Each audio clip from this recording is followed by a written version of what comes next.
Hello दोस्तों, कैसे हो आप सभी। आई होप आप सभी बहुत अच्छे होंगे और अपने बोर्ड एग्ज़ाम के प्रिपरेशन में लगे हुए होंगे। तो एक बार फिर से वेलकम है आप सभी का मेरे यूट्यूब चैनल पे जिसका नाम है जैकवार। तो चलिए आज हम लोग करते हैं 5 मार्क्स का एक इम्पॉर्टेंट प्रमेय, ठीक है, जिसका नाम क्या है, प्रमेय 6.1। इसको हम लोग थेल्स प्रमेय भी बोलते हैं। तो चलिए हम लोग प्रमेय 6.1 का कथन करते हैं। और एक बात हाँ, कि आपको बोर्ड एग्जाम में जब ये क्वेश्चन आएगा तो इसमें प्रमेय 6.1 या थेल्स प्रमेय लिखा नहीं रहेगा, बल्कि उसके बदले में इसका कथन लिखा रहता है, ठीक है, जो कि आपको प्रूफ करना होता है। तो चलिए हम लोग इसका कथन पढ़ते हैं, उसके बाद इसको प्रूफ करते हैं। तो देखिए इसका कथन क्या कहते हैं। यदि किसी त्रिभुज की एक भुजा के समांतर अन्य दो भुजाओं को भिन्न भिन्न बिंदुओं पर प्रतिच्छेद करने के लिए एक रेखा खींची जाए तो ये अन्य दो भुजाएं एक ही अनुपात में विभाजित हो जाती।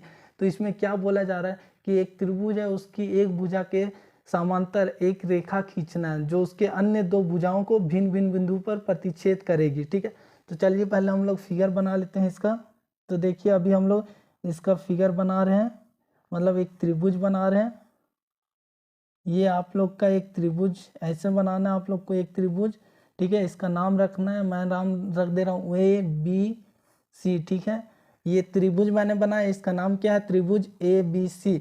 अभी देखिए कथन देखिए, यदि किसी त्रिभुज मतलब एक त्रिभुज है कि एक भुजा के समांतर, मतलब ये त्रिभुज का एक भुजा कौन हुआ, BC, इसके समांतर एक रेखा खींचना है। तो देखिए आगे हम लोग कथन पढ़ते हैं, अन्य दो भुजाओं को भिन्न भिन्न बिंदुओं पर प्रतिच्छेद करने के लिए एक रेखा खींची जाती है। मतलब इसका एक भुजा BC है और दो भुजा कौन सा है, AB और AC। तो AB और AC को भिन्न भिन्न बिंदुओं पर प्रतिच्छेद करने के लिए BC के समांतर एक रेखा खींचा जाता है, ठीक है। तो चलिए हम लोग BC के समांतर एक रेखा खींचते हैं।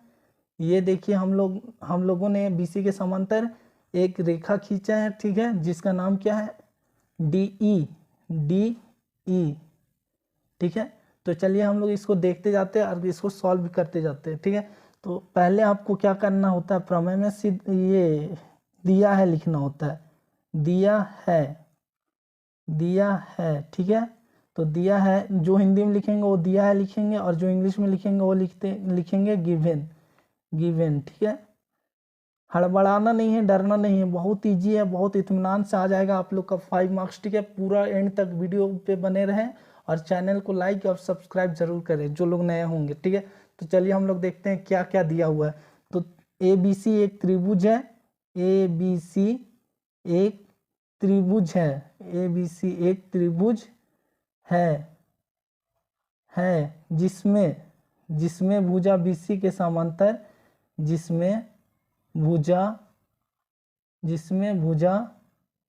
देखिए जिसमें भुजा BC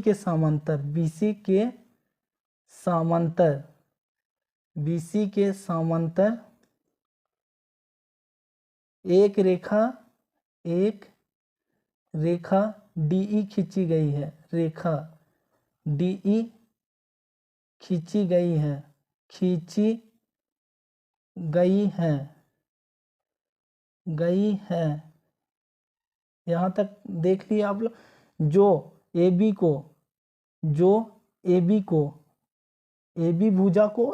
को बिंदु D पर, बिंदु D पर तथा AC को बिंदु E पर प्रतिच्छेद करती है। किस बिंदु पर प्रतिच्छेद करती है, बिंदु E पर क्या करती है, काटती है, मतलब प्रतिच्छेद करती है। प्रतिच्छेद करने का मतलब क्या होता है, काटती है, प्रतिच्छेद करती है, ठीक है। तो हमने लिख लिया, दिया है मतलब गिवन लिख लिया। इसके बाद क्या लिखना होता है, इसके बाद लिखना होता है सिद्ध करना है, ठीक है। तो क्या सिद्ध करना, वो चीज लिखना होगा आपको, सिद्ध करना है, ठीक है। हिंदी में जो लोग लिखेंगे वो लोग लिखेंगे सिद्ध करना, और जो इंग्लिश में लिखेंगे वो लिखेंगे RTP, ठीक है, RTP। हड़बड़ाना एकदम नहीं है आपको। देखिए तो क्या सिद्ध करना है, AD बटा DB किसके बराबर होना चाहिए, AE बटा EC के। तो AD बटा DB किसके बराबर होना चाहिए, AE बटा EC के बराबर होना चाहिए। तो ये हम लोग को क्या करना है, ये हम लोग को प्रूफ करके दिखाना है, ठीक है। तो चलिए इसको हम लोग प्रूफ करते हैं। तो प्रूफ करने के लिए पहले हमको जो फिगर बनाए हैं, जो त्रिभुज बनाए, उस पर कुछ काम करना भी होगा। तो उसको हम लोग क्या बोलते हैं, रचना, मतलब कंस्ट्रक्शन, रचना, कंस्ट्रक्शन, कंस्ट्रक्शन, कंस्ट्रक्शन, कुछ काम करना होगा आपको वहाँ पे, ठीक है। तो चलिए वहाँ पर हम लोग कुछ काम करते हैं पहले। तो देखिए ई से लंब, ई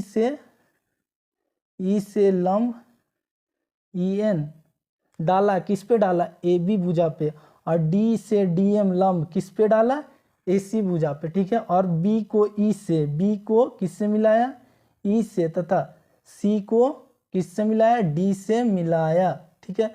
तो बहुत ही ईजी है, आप लोग स्टेप बाय स्टेप देखते रहिए और वीडियो के एंड तक बने रहिए, ठीक है। तो देखिए रचना में हम लोग को क्या लिखना है, रचना में लिखना है ई से ई एन लंब, ई एन लंब, ई एन लंब, ई से ई एन लंब ए बी, तथा डी से, ये एम है ना, सॉरी ये एम है, ठीक है। डी से डीएम लंब, डी से डीएम लंब एसी डाला,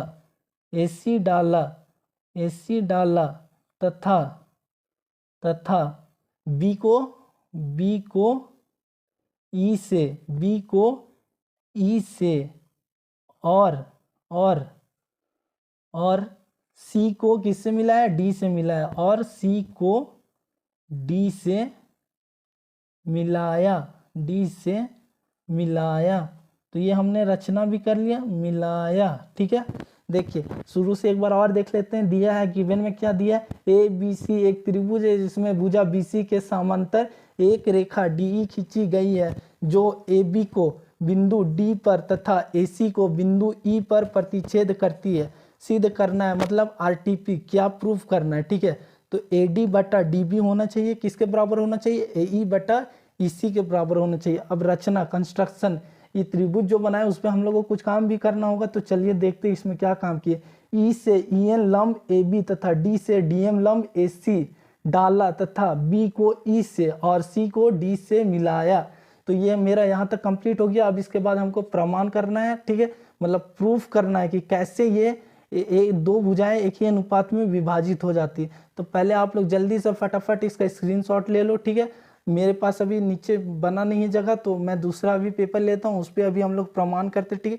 तो आप लोग जल्दी से इसका स्क्रीनशॉट ले लीजिए। तो चलिए हम लोग इसका प्रमाण देखते हैं, मतलब प्रूफ देखते हैं कि इसको कैसे प्रूफ करना है, ठीक है। तो आप लोग देखिए ये त्रिभुज जो बना हुआ उसमें लेफ्ट साइड में आप लोग देखो एक त्रिभुज बन रहा है ADE और एक त्रिभुज बन रहा है DBE, मतलब दो गो त्रिभुज बन रहा है। तो ये दोनों त्रिभुज पे पहले हमको काम करना है। तो पहले हम लोग लिखेंगे त्रिभुज ADE तथा त्रिभुज DBE तथा त्रिभुज DBE में, ठीक है। तो यहाँ हम लोग देखते हैं क्या है क्या नहीं है, ठीक है। तो पहले आप लोग को लिखना है त्रिभुज का क्षेत्रफल, त्रिभुज का क्षेत्रफल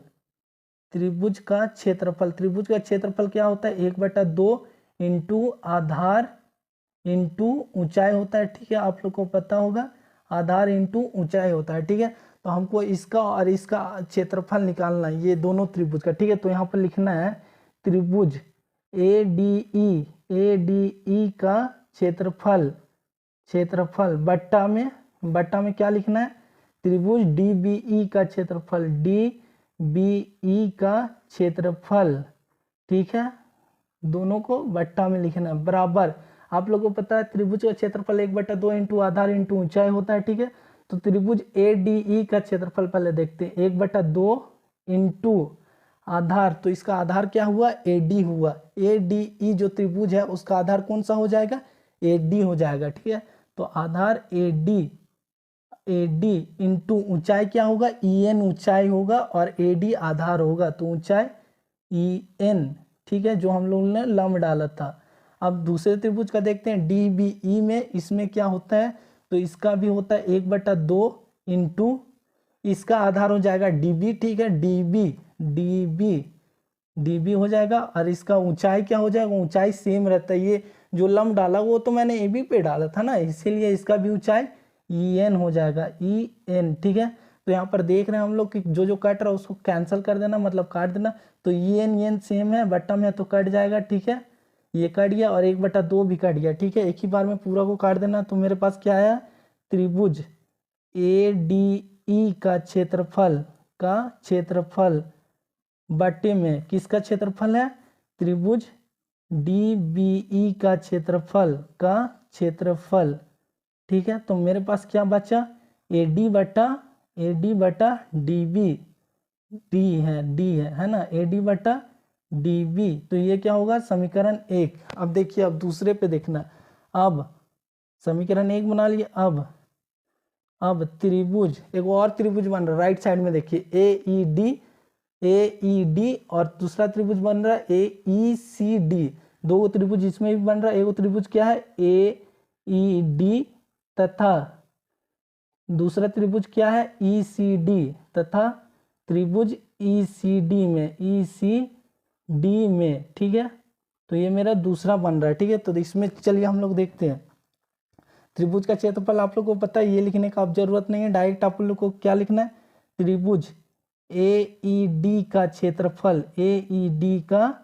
क्षेत्रफल बटे में किसका क्षेत्रफल आप लोग लिखे हुए, त्रिभुज ई सी डी का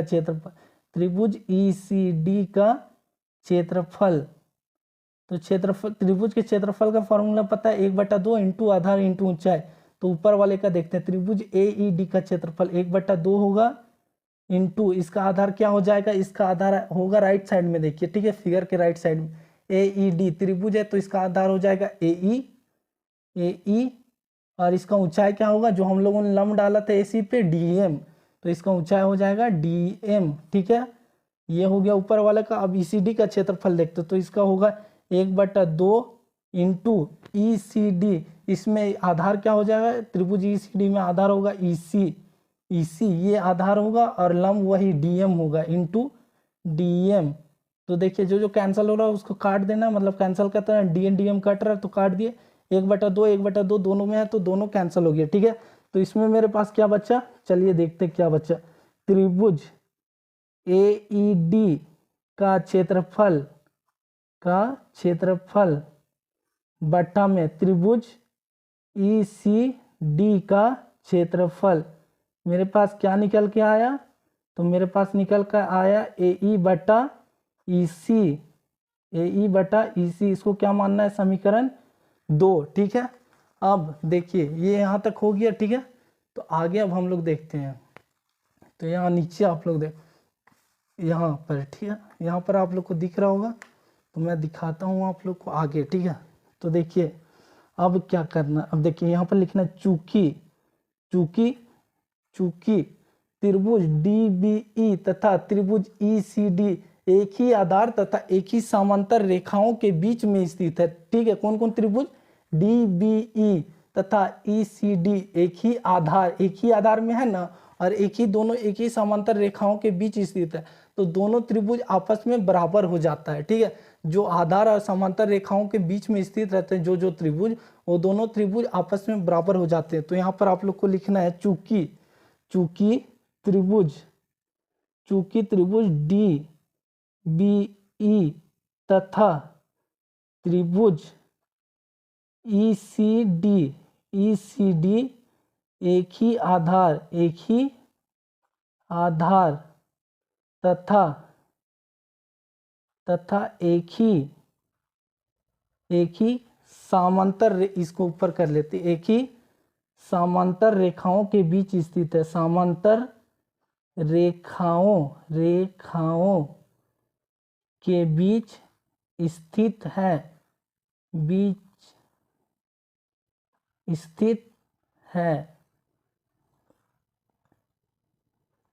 ये लिखने के बाद दोनों त्रिभुज तो आपस में बराबर हो गया ना, इसलिए यहाँ पर लिखना है, इसलिए त्रिभुज डी बी ई का क्षेत्रफल बराबर, त्रिभुज किसका क्षेत्रफल बराबर होगा, ई सी डी का क्षेत्रफल। ये दोनों क्षेत्रफल आपस में बराबर है, तो इसको समीकरण 3 मानना है। उसके बाद आगे देखिए। ठीक है, अब समीकरण 2 से, अब समीकरण दो से समीकरण 2 क्या है? त्रिभुज AED का क्षेत्रफल बट्टा में त्रिभुज ECD का क्षेत्रफल। तो देखिए ECD का जो क्षेत्रफल है वो किसके क्षेत्रफल के बराबर है? DBE के क्षेत्रफल के बराबर है। तो ECD के क्षेत्रफल के जगह में हम लोग क्या लिखेंगे? त्रिभुज DBE का क्षेत्रफल। तो यहाँ पर लिखना है त्रिभुज DBE का क्षेत्रफल। ठीक है, किसके जगह पे लिखे? त्रिभुज ECD के क्षेत्रफल के जगह पे क्या लिखे? त्रिभुज DBE का क्षेत्रफल। तो देखिए AED का क्षेत्रफल क्या है? AE है बट्टा त्रिभुज DBE का क्षेत्रफल भी EC हो जाएगा। जब ऑटोमेटिक आप लोग देख रहे हो ECD का क्षेत्रफल क्या है? EC है। और ECD का क्षेत्रफल किसके बराबर है? किसके क्षेत्रफल के बराबर है? DBE के क्षेत्रफल के बराबर है। तो DBE का क्षेत्रफल भी EC हो जाएगा, EC। तो ये क्या हो गया? समीकरण 4। समीकरण 4। अब यहाँ फिर से लिखना है समीकरण 1। समीकरण 1, ठीक है, आप लोग को समीकरण 1 निकालना है। समीकरण 1, तो ये हो जाएगा आप लोग का समीकरण 1। कहाँ की है? इधर है, सॉरी ये पेज पे नहीं है, यही है। तो देखिए समीकरण 1 तथा समीकरण 4 की तुलना करने पर, क्या करने पर? तुलना करने पर, दोनों का तुलना करने पर दोनों क्या कर दे रहे? तुलना कर दे रहे। किसके साथ? समीकरण 1 तथा समीकरण 4 का तुलना कर दे रहे। तो समीकरण 1 का राइट साइड में देखिए, इधर है AE है बट सॉरी AE नहीं है, AD है बटे में DB है, ठीक है, बराबर समीकरण 4 देखिए AE है बटे में क्या है? EC है। अब ये राइट साइड वाला हमको लिखना और लेफ्ट साइड वाला, तो दोनों का क्षेत्रफल बराबर हो जा रहा है ना। त्रिभुज ADE का क्षेत्रफल बट्टा त्रिभुज DB का क्षेत्रफल। और समीकरण 4 देखिए त्रिभुज AED का क्षेत्रफल बट्टा में त्रिभुज DB का क्षेत्रफल, तो दोनों आपस में समान हो जा रहे हैं। तो इसका राइट साइड का जो वैल्यू है वो भी आपस में समान हो जाएगा, मतलब दोनों एक ही अनुपात में विभाजित हो जाएगा। तो ये मेरा क्या हो गया? सिद्ध हो गया, मतलब प्रूव्ड हो गया। तो नीचे में आप लोग को प्रूव्ड लिख देना। बस ये मेरा क्या बन गया? प्रमेय 6.1। तो पहले आप लोगों ने उसका स्क्रीनशॉट ले लिया था, अब इसका भी स्क्रीनशॉट ले लो। यहाँ से मेरा प्रमेय 6.1 प्रूव्ड हो गया। तो आई होप आप लोग को वीडियो अगर अच्छा लगे तो आप लोग ज़्यादा से ज़्यादा लाइक करो और ज़्यादा से ज़्यादा चैनल को सब्सक्राइब करो।